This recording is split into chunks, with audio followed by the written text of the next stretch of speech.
Oi, gente, sejam todos muito bem-vindos a mais um vídeo do meu canal. E hoje eu resolvi trazer pra vocês assistidos de abril e maio. E juntei os 2 meses, por quê? Porque assisti pouquíssima coisa.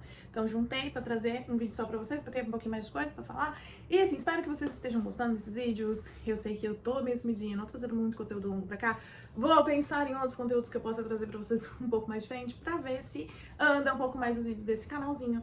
Mas, enquanto isso, trouxe de novo assistidos porque eu gosto de fazer, porque eu consigo falar um pouquinho mais sobre as séries e os filmes que eu assisti, que às vezes eu não fiz um conteúdo exclusivo pra eles, então eu gosto de fazer esse registro aqui. Então vamos lá. Abril, eu assisti apenas uma série, que foi uma série documentário que tá disponível na Netflix, chamada Confie em Mim, O Falso Profeta. E aqui eu já tinha assistido uma série anteriormente, um documentário, que chamava... Ai, meu Deus... Rezar e Confiar, ai não sei, vou colocar a capinha aqui porque eu não me recordo, que falava sobre esse mesmo grupo que é aqueles grupos de Mormons, só que Mormons mais ainda fundamentalistas. E eles seguiam esse líder, né, e esse líder foi denunciado, foi preso, e aí esses documentaristas, eles queriam saber como essa comunidade estava vivendo sem o líder deles, porque sim, as pessoas continuavam seguindo as ordens do líder lá na cadeia, apesar de tudo que ele tinha feito. E isso me deixa mais surpresa ainda, mas o que não era de surpreender, né, já que essas pessoas já foram vítimas disso, é que surgiu uma nova pessoa ali, uma nova liderança, adivinha só, cometendo crimes também.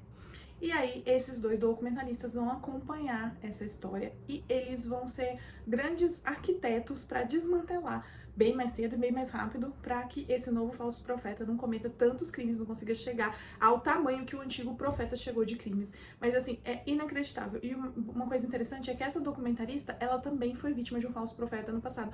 Por isso que ela consegue identificar tão bem as nuances do que tá acontecendo ali. Eu gostei do documentário e fico sempre me questionando por que as pessoas fazem isso com a fé das outras, sabe? Eu não me conformo com isso.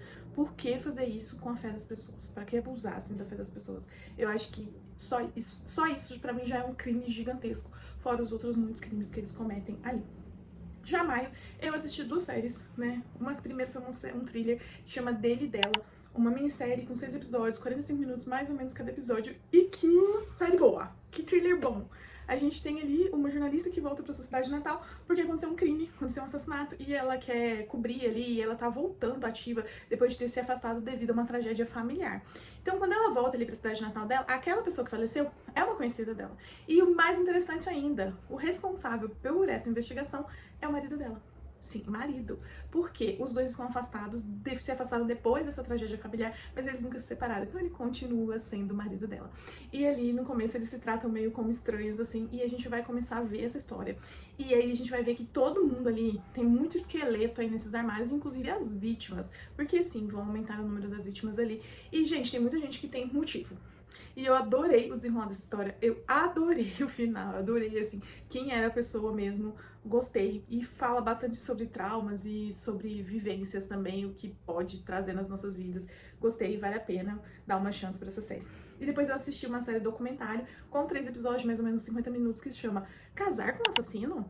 E a gente vai conhecer uma moça que ela terminou um relacionamento dela ali e ela tá meio perdida, né, sem saber o que ela vai fazer. E aí ela conhece esse cara no Tinder e passa lá na Escócia. Ela é uma médica, patologista, sabe, com toda uma carreira ali pra ser construída pela frente. E ela conhece esse cara que ele é tipo um caçador que vive nas highways, né, nas montanhas altas escocesas. E ela resolve dar uma chance pra esse relacionamento. E ela se entrega muito, cai muito de cabeça nesse relacionamento. Eles vão muito rápido, né? Sem nem se conhecer direito, eles estão se envolvendo muito rápido. Inclusive rola ali um pedido de casamento de uma forma muito rápida. Só que ali, quando eles se tornam noivos, um segredo vem à tona. E esse segredo faz com que ela se questione o que ela tá fazendo, e se ela vai poder conviver com aquilo, e se ela realmente conhece o noivo dela.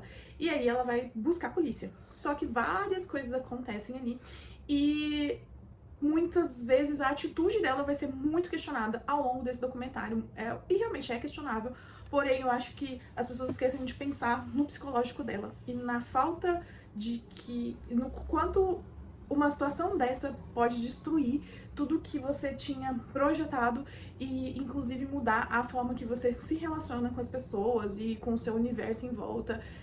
Acho que vocês devem assistir, mas tirem o véu do julgamento, tirem o óculos do julgamento antes de assistir. Vai lá assistir de coração aberto pra entender essa história e pra se coloca um pouco no lugar dela. E não que vocês vão agir da mesma forma, mas pensem talvez em como vocês se sentiriam dentro dessa situação também. Eu gostei bastante dessa história. Aí depois, é um documentário, tá? Lembrando. Eu assisti 2 filmes, que foi Minha Querida... O primeiro foi Minha Querida Senhorita, que também tá disponível na Netflix, que é um drama espanhol, em que a gente tem a Adélia, que é uma moça ali, criada numa família tradicional, super católica, ela mesma é catequista e etc. Mas ela sempre sentiu que alguma coisa não tava no lugar certo na vida dela, faltava alguma coisa, e depois de uma visita ao ginecologista, ela descobre que ela é intersexual, e que ela sofreu várias intervenções, desde o seu nascimento, para que ela expressasse o gênero feminino, né? Intersexual é justamente isso, quando a pessoa nasce com características físicas de ambos os sexos, né? E no geral, quando isso acontece, um dos sexos acaba sendo um pouco dominante e a família, pro lado de fora, digamos assim, e a família tende a escolher ali alguns procedimentos, algumas coisas para que a pessoa expresse aquele gênero. Não necessariamente todo intersexual é igual, por exemplo, a gente sabe que a Karen Bacchini revelou aí que ela é intersexual e a Karen Bacchini não teve que fazer esses procedimentos previamente, tá? Então ela não fez nada na infância, etc. Ela realmente expressava-se mais no gênero feminino, né, desde o começo, só que ela precisou de reposição hormonal, algumas coisas assim, e aí ela foi entender o porquê. E no caso da Adélia, não, ela teve uma reconstrução ali das genitálias quando ela era um bebê, depois na adolescência ela teve suas gônadas, né, que não se desenvolveram, ficaram dentro, então ela tinha testículos, só que dentro do corpo, que não se desenvolveram e ela teve suas gônadas extraídas e ela fez reposição de estrogênio durante a sua vida. E aí, a partir daquele momento que ela descobre que ela é intersexual, ela começa a se questionar como seria a sua vida sem as intervenções médicas que foram feitas nela antes mesmo que ela pudesse ter uma opinião sobre isso. E sem que ela conhecesse isso. E isso faz com que ela questione toda a sua identidade, tá?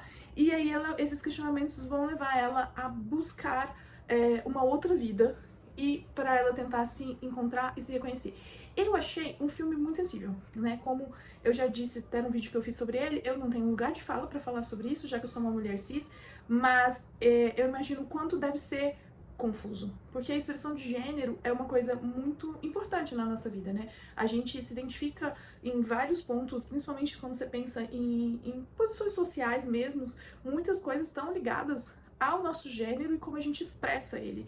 E aí você de repente se vê nessa situação que você não se entende mais de um jeito ou de outro, deve ser muito complexo, a cabeça da gente deve ir pra outro lugar. Então eu achei um filme sensível, bonito, eu acho que ele mostra isso de uma forma muito bonita e muito sensível e recomendo demais que vocês assistam. E depois eu assisti um filme chamado Salvo pela Graça, é um filme de 2019 que eu assisti no YouTube, né? Sabe quando você vê uma ceninha na rede social e você resolve procurar o filme? E assim, ele é aqueles filmes feitos provavelmente pra TV e tal, que tem esse cunho mais religioso, mais assim. Então a gente tem esse homem que ele era um policial e ele sofreu uma grande tragédia, perdeu a esposa, e ele tá ali no momento que ele tá decidido a ceifar sua própria vida, quando ele conhece a Graça, que é uma mulher. E Graça, ele vai precisar ajudar a Graça ali, e com isso eles vão passar um dia juntos. E a Graça talvez vai apresentar um mundo pra ele, que não é um mundo... A Graça não tem um universo perfeito não, tá? A Graça tem uma vida longe de ser perfeita, porém ela consegue ver alegria e ver graça mesmo dentro das tragédias, e ela consegue trazer isso pra esse homem. Eu achei bonitinho, tá? Ele é meio clichê, mas é muito bonitinho, assim, principalmente pra quem às vezes tá passando por um momento difícil da vida, conseguir enxergar além das nuvens, sabe? Como tem um livro que é O Lado Bom da Vida, que ele traz a expressão ali, que eu não vou lembrar em inglês, mas é silver, alguma coisa, que é você conseguir enxergar a luzinha ali no final entre as nuvens ali. E eu acho essa expressão muito linda, porque você tá vendo que, apesar das nuvens, há um sol que tá surgindo, há a luz que tá surgindo. Então eu achei um filme bonitinho. Como eu disse, clichê, um filme pra TV, não tem uma super produção, mas eu achei legal, vale a pena se você gosta desse tipo de história, tá? Então, gente, foi isso que eu assisti. Se vocês assistiram alguma dessas coisas, não esqueça de deixar aqui pra mim, pra eu ficar sabendo também. Se vocês ficarem interessados em assistirem, também me deixa aqui ficar sabendo, e se vocês assistirem, vem me contar o que vocês acharam, tá bom? Até a próxima, tchau, tchau!